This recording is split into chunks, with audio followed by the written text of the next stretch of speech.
Hi everyone, my name is Justine Froelker and I am a mental health therapist who is a certified Daring Way facilitator, which means I have been trained with Dr. Brene Brown, and I am an author, speaker, and a survivor, or as I call it, a thriver after failed infertility. Today's class that we're going to talk about is some of the actual curriculum that I teach as part of the Brene Brown work that I do.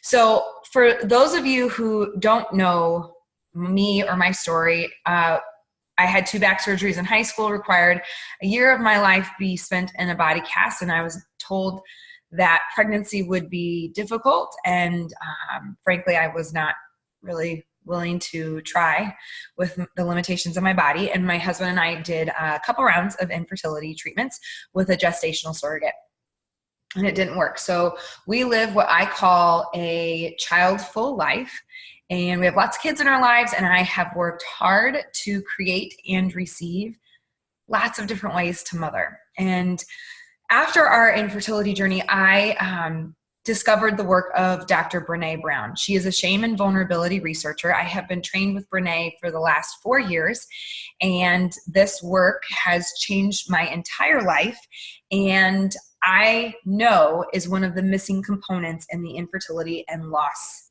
community, especially. So in today's class, we're going to talk about what is vulnerability from the data. We're going to talk about what is shame and how do we rumble with it. So I encourage you to get a notebook or a piece of paper or a journal. I don't have slides. You're just gonna listen to me talk the whole time, basically. But there's gonna be times I'm gonna ask you to take some notes, or I'm gonna give you some time to jot some things down. And I encourage you, if you would like to be brave enough, or you would like some feedback, to post on the thread if you would like some feedback. So if you're not familiar with Dr. Brene Brown, I recommend that you first start with her TED Talk, The Power of Vulnerability. My favorite TED Talk of hers is Listening to Shame, but it's not as popular as The Power of Vulnerability, but that's my favorite TED Talk of hers. The Power of Vulnerability is the 4th most viewed TED Talk of all time. Dreams, especially for this girl whose TED Talks are not viewed that much yet. So she's a shame and vulnerability researcher. So what that means is that she literally is a social worker who researches what is shame, how does it work in our lives, what is vulnerability and empathy, all of these things that every human being has in their lives and needs more of in their lives, but we've kind of been taught old school ways of thinking of them. So first, I want to talk about what is vulnerability. And the reason I like to talk about this in the infertility and loss community especially is because I don't think enough of us are being vulnerable. And when we are not living our truths out loud to the world, but especially to our friends and family, and we're not standing in our sacred truth and owning all the parts of our stories and asking for what we want and need, we are not going to get what we need to thrive after this journey, to continue to thrive life without children in the world that we live in, no matter where you are on the spectrum or how you got to this place. We must live wholehearted and vulnerable if we want to receive more compassion and empathy. We cannot demand compassion and empathy in our societies, and especially from our loved ones, if we are not willing to let people in. So first, let's start with the physics of vulnerability. So this is all Brene's research. This is some of the actual curriculum that I do as a certified Daring Way facilitator. So what is vulnerability? So vulnerability defined in the data is emotional exposure. So yep, we're going to talk about our feelings. Emotional exposure, risk, which some of us are risk takers. I would go bear to say that those of us who have gone through the infertility and loss journey, and especially ended it without children, we are not super aversive to risk because we took huge risks to try to make our families. So emotional exposure, risk, and uncertainty. So there's not very many people that sign up for uncertainty. We like life to be super certain. We like to know and what we can expect and what's going to happen and what it's going to look like. And we worry about it if we don't and things like that. But life is vulnerable. To be human is to be vulnerable. To be alive is to be vulnerable. So vulnerability, defined in the data by Brené's research, is emotional exposure, risk, and uncertainty. So the first thing that I want you to mark down in that journal that you pulled out or that piece of paper is, what do you think vulnerability is? So even though you have my definition or Brené's definition, what do you think vulnerability is?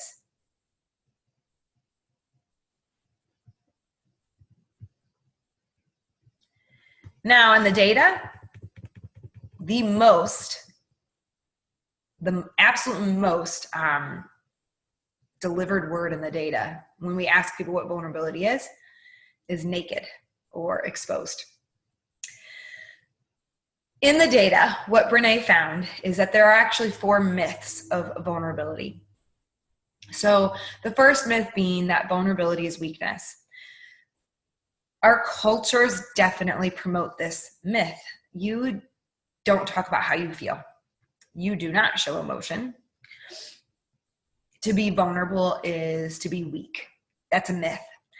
In the data, Brené could not find one example that vulnerability was not courage. Oftentimes she heard things in the data like getting fired, taking a risk and getting the job that I really wanted, saying I love you first, trying to get pregnant after a miscarriage, firing somebody. Vulnerability is always an act of courage. The myth that vulnerability is weakness, it doesn't hold water. The data does not support that. The second myth is that you can do vulnerability by yourself. And it kind of goes with the third myth that you can opt out of vulnerability. So oftentimes we will hear when we're as certified Daring Life facilitators that people will be like, oh, I love this vulnerability thing. Like I'm going to go home and practice by myself. Not really how it works. To be in relationship is to be vulnerable. You cannot do vulnerability by yourself. It is about true connection. You also can't opt out of it. So you can't say, oh, I love that vulnerability stuff, Justine. That's so great for you. It works for your businesses. That's amazing. But I just don't think it's my thing. Again, doesn't hold water. To be alive is to be vulnerable. To be in relationship is to be vulnerable. Sorry, you might see a dog. Real life, folks. And so you cannot do vulnerability by yourself and you can't opt out of it. The fourth myth of vulnerability is that it is oversharing. So a lot of times we'll hear that like, oh my gosh, people are sharing way too much on social media. Don't you watch reality TV? We have too much vulnerability in our culture. We don't have a vulnerability problem. Vulnerability without boundaries is simply not vulnerability. I, yes, have written a memoir, Ever Upward. I share super authentically and transparently on my social media platforms. That does not mean that I share the intimate details of my life with everyone in the public. I have boundaries around my vulnerability. We share our truth and we share our stories with the people who have earned the right to hear them. Now, this does not mean that even if someone is in the arena and that they have earned the right to hear our stories, that they will say something that's perfect back, because we're flawed human beings. And many of us don't have these skills, tools, and the language, especially of Brené's work, to know what to do with that. And yet we're all yearning for it. So vulnerability is not oversharing. So those are your 4 myths. Vulnerability is a weakness. I can opt out of it. I can do it by myself, and that it's oversharing. None of them hold water at all. There's nothing in the research that shows that. Vulnerability is courage. Vulnerability is about connection. Vulnerability is about relationship. And vulnerability must have boundaries. Within those 4 myths come 2 paradoxes, which I think is huge when it comes to our community, infertility and loss community, childless, not by choice community, whatever. I also think that in some ways, We'll get to that. So it looks like courage in you, but feels like weakness in me. So in other words, vulnerability looks like courage to those people that we are looking towards, but we feel like it's a weakness in us. So one and the same of that is that it's the first thing I look for when I meet you, and it's the last thing I want to show you. Why is this important in sharing our journey through this, through infertility, loss, childlessness, whatever? Because people want to connect. We are more surrounded than we've ever been. We are more connected than we've ever been. And yet we feel more alone than we've ever felt. This is not a social media problem. This is a vulnerability problem. This is a problem where people are not being authentic and they're not letting people in their lives. What would it be like for you to practice courageous vulnerability? Because it's the first thing that someone's going to look for in you. And when you practice that vulnerability, they actually will hopefully show you theirs. And then we have connection. And as I have always said since Ever Upward came out, and since using my story for training on shame versus guilt and empathy versus sympathy, which we'll get to in a little while, healing will never take place in disconnection, ever. Which also means we have got to stop comparing our stories, which we'll get to that in one of my other teaches this week. But like, healing only takes place in connection. And connection can only happen if there's trust. And trust only builds if there's vulnerability. So go back to that piece of paper, that journal that I asked you to pull out at the beginning. So I asked you, what is vulnerability? My second question to you is, what does it feel like? What does vulnerability feel like to you? Scary? At peace? Home? Terrifying? No way, not doing it? I want to do it. I want to have it. What does it feel like to you?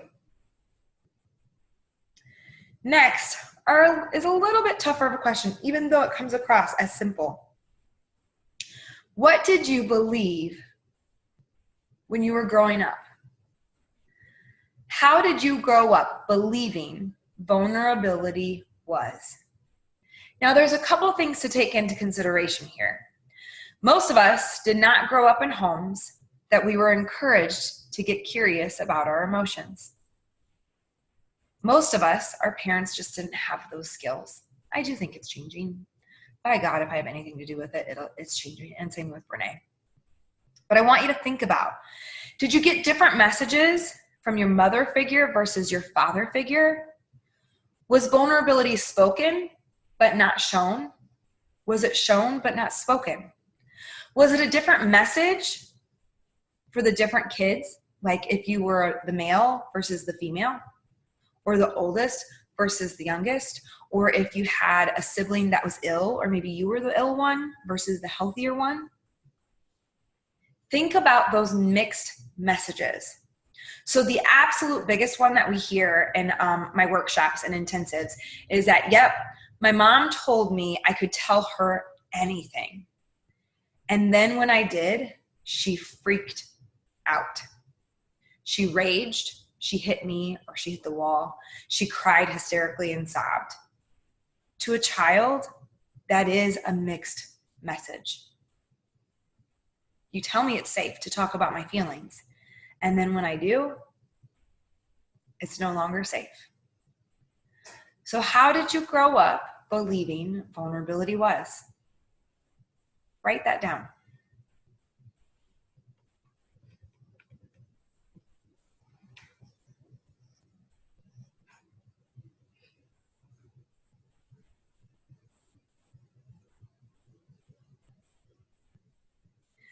So I'm actually going to share several tidbits of the curriculum in this teach, because I love this curriculum and I know it's so needed by the people in our community. So I want to talk about shame. Because if I hear one more person in our community say that they don't have shame, I might scream. Because we all have shame. If you don't have shame, well, there's a bigger diagnosis. So shame. This is not your grandmother's, you should be so ashamed of yourself, okay? That is not what we're talking about. Brené's definition of shame is the intensely painful feeling or experience of believing we are flawed and therefore unworthy of love and belonging. The intensely painful feeling that we are flawed and therefore unworthy of love and belonging. That's shame. And guess what? We all have it. And I know after working in the infertility and loss and childlessness community as long as I have, after going through my own journey and doing my own work to be able to serve this community, we really have it. Whether or not it's imposed by our society, by our family, by our own shame gremlins and belief system, by our religion, whatever, we all have it. In the childless not by choice community, we all wanted to be parents, and for whatever reason, it didn't work out. In many ways, we were not able to do the very thing that many people consider to be an easy and the only reason for being alive, and we weren't able to do it. If that's not shame, I'm not sure what is. And to know that almost everywhere I go, as a 38-year-old woman without children, I am almost always the only one who can't have kids. I am surrounded by children and by mothers who talk about their kids all the time. I never fit in. And it has only been after doing this work that I discovered that it's not about fitting in. It's about knowing and doing the work to know that I always belong. Of course I don't fit in. I'm a woman who wanted children and who doesn't get to have them. And of course, I always belong because I am worthy and I am enough. So when we look at that piece, we have to talk about shame, because when we go into a situation and we don't fit in and we're not doing the work to know that we are enough and that we always belong, we are going to feel shame, because we will feel unworthy of that love and belonging. So the biggest distinction that I always teach is the difference between guilt and shame. So guilt, I did something bad. I screwed it up.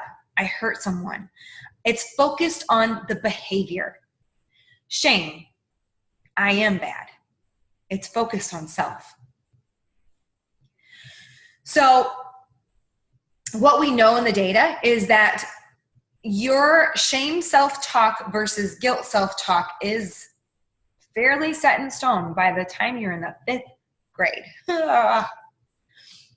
And what we also know is that people who have more shame self-talk, they have higher likelihood for drug abuse, for not graduating high school, for promiscuity, for depression, for eating disorders, things like that, because they feel like they are bad, they are unworthy of love and belonging. And when we feel we're unworthy of love and belonging, we will not behave in a way that makes us feel that we are worthy of love and belonging.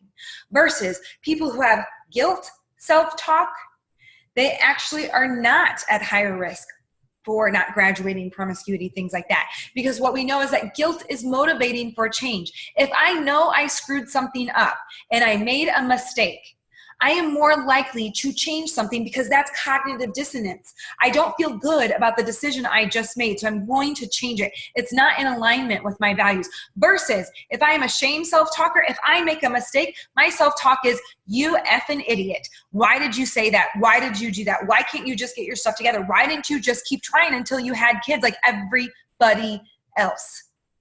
It's focused on self and not on behavior. And when it's focused on self, why would I make any change in my life if I don't think I'm worthy of love and belonging?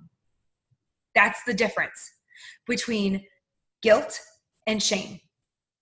So that self-talk of, well, that was not an awesome choice, versus, you idiot, and for me, lots of curse words.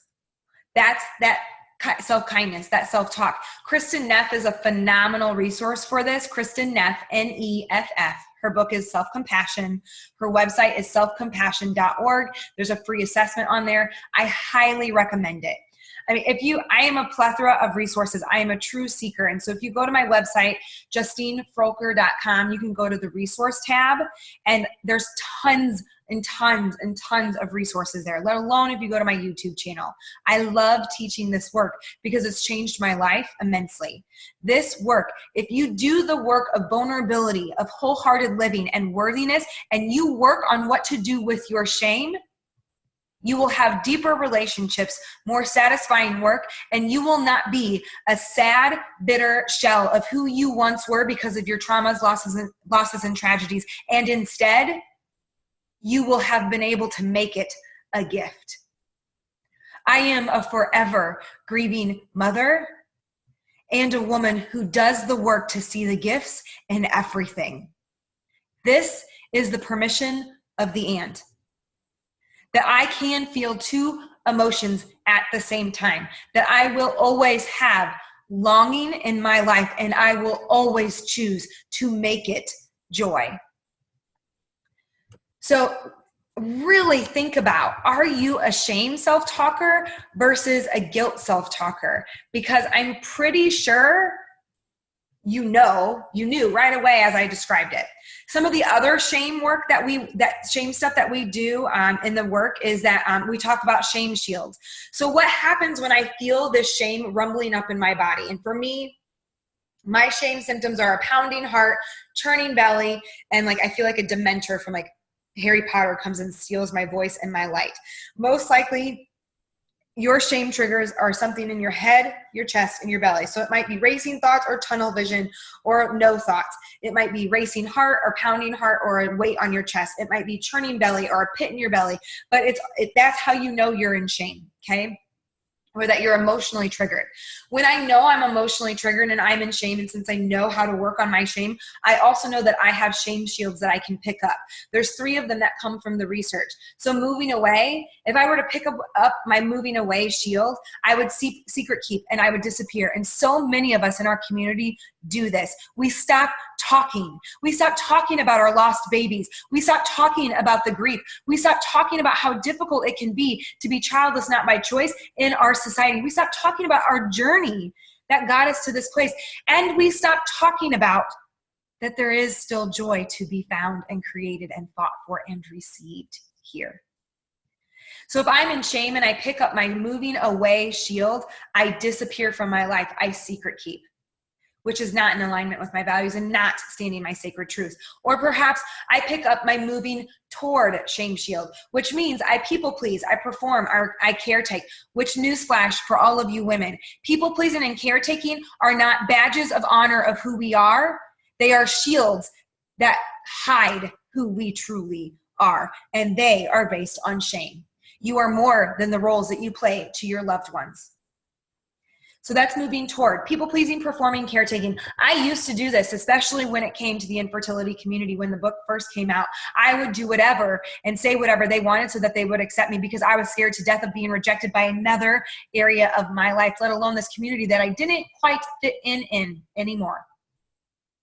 The third shame shield is moving against. So we fight shame with shame. We're angry or we use sarcasm. That is a shame shield. And at the end of the day, if you are picking up a shield, you are not rumbling with the emotion of shame, coping with it in an effective way, and standing in your sacred truth. You are not living in alignment with your values when you pick up a shame shield. So when it comes to this shame resilience work, I mean, this is literally like the quickest teach ever on this curriculum. This curriculum is 16 lessons long. I highly recommend that you find a Daring Way a certified Daring Way facilitator in your area. You can go to Brené's website, thedaringway.com, to search by zip code. I strongly recommend you read Brené's books. But if you don't know how vulnerability and shame are working in your life, they are running your life and not in a healthy way. Shame resilience means that I recognize when I am in shame. Shame resilience means that I ask myself, what the story is I am making up. And I choose to cope in a healthy and effective way so I can bring my thinking brain back on track so I can know and stand in my sacred truth. And I know that I am writing my story versus my emotions, and especially my traumas, losses, and tragedies are writing my story. So many of us in this community are walking shells of who we once were, without the ability to ever go back to who we were, or maybe even, and I hope, the desire to go back. And yet we aren't willing to do the hard work to rewrite our stories, and, as I am learning, to let them go. My infertility and loss journey is one piece of my masterpiece puzzle. It does not define me. Not anymore. It has made me a gift. It was a gift. And I will do the work every day to make sure it remains that way. I would love to hear what you have to say about all of this. I know it's a lot of heavy information. Please feel free to reach out to me. My website is justinefroelker.com. I am also pretty big on any of the social media platforms, so you can find me there too. And thank you for watching. Thank you for being here. And thank you for having the courage to explore vulnerability and shame with me. I know that is not an easy task at all for any of us. Thanks so much.